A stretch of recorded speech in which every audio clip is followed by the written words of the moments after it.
अस्सलाम वालेकुम दोस्तों, क्या हाल है? तबीयत से ठीक है? मैं तारे होस्ट जमशेद बलोच सन पे बलोच दरिया सिंध के किनारे खड़ोते हैं जी। मंझा दादियां पईयां तां एक मंझ जूद विच दसिया ने ये भूरी मंझ ते इंदी दस ते आया से देख मंझ दे दे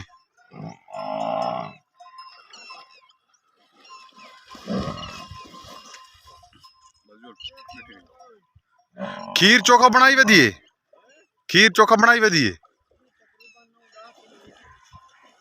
अच्छा सारा के ये पहले ने ओ मासूम जरी टुंडी वधी ये लुंडी जरी वधी ये पहले ने चंगी कुराड़ी थी कि नहीं बनी वधी।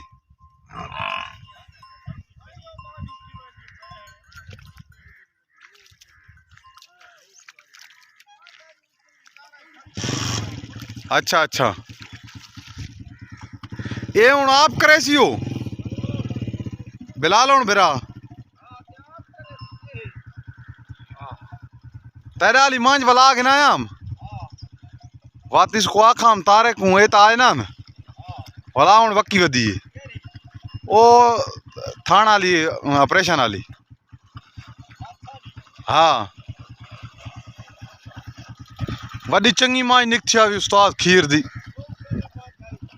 बहु निकती आवी। हाँ नहीं बात ठीक है ये तो बा मैं उसको आप मिलदा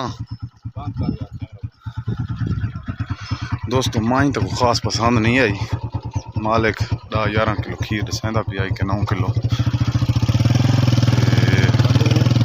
वजन वाली मांझी डिमांड इंदी 5.5 लाख दी है तो 4 लाख की समझ जाती है। उम्मीद है अगर ठीक है तो गिन गिन सो इसी वीडियो का अख्ताम करें दरिया के किनारे च आ गए।